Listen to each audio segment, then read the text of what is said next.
Hello, I'm John McDermott, and I'm proud to be your senator from the 34th District, including West Seattle, White Center, Berrien, and Vashon and Maury Islands. We're already in the thick of the 2009 legislative session, and it's no secret that we face significant challenges here in Olympia. The national and international financial crisis is the greatest of its kind since the Great Depression. Its effects are wreaking havoc on state budgets all across the country, and ours is no exception. The current outlook shows a shortfall of over $8 billion between our current operating budget commitments in education, healthcare, public safety, and environmental protection, and the current revenues needed to support those commitments. By now, we know a lot more about the subprime mortgage crisis and how the unsound lending practices that upended homeowners' finances all across the country would eventually take down the country's financial market as well.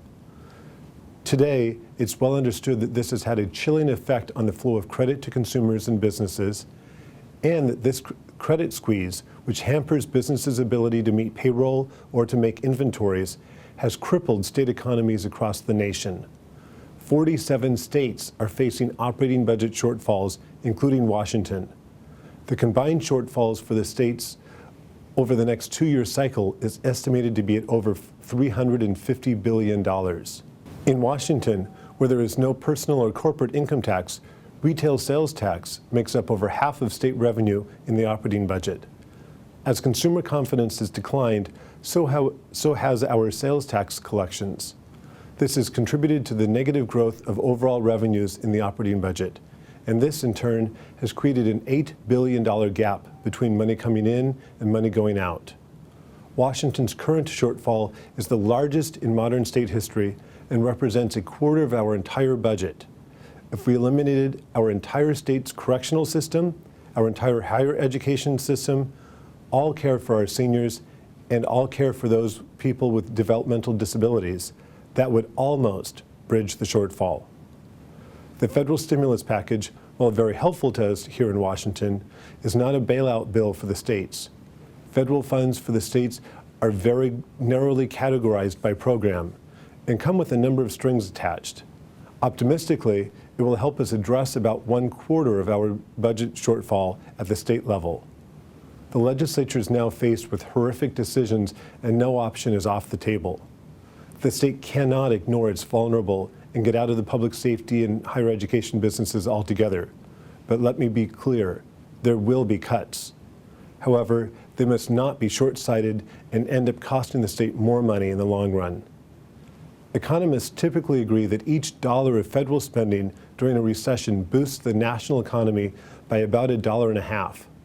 While there is no agreed-upon figure for state spending, some economists predict every $1 billion reduction in annual state government spending during the recession will cost Washington about 15,000 public and private sector jobs. As our state faces historic unemployment, over 90,000 people applied for unemployment benefits in December alone, the highest in this month in the state's history. We cannot take steps that will put more people out of work unnecessarily. There is no way that we can responsibly cut our way out of this budget deficit, just as we can't raise taxes alone to close the gap. It will likely be a combination of the two.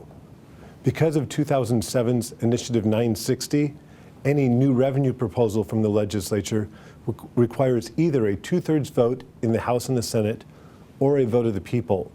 Since a 2/3 vote is unlikely, many have understood that any revenue increase offered by the legislature would have to go to the public in order to be approved.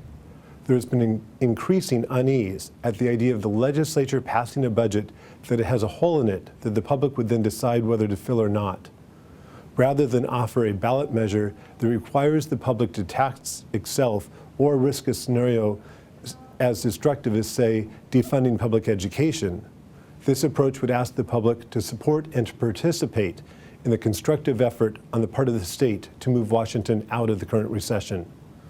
The question that remains to be seen is, if state lawmakers can construct a boldly experimental ballot measure and send it to the public, will the public embrace the new era of responsibility and approve it? To answer this question, I need to hear from you. My contact information will be listed at the end of this program. It's an honor to serve you, especially in these difficult times.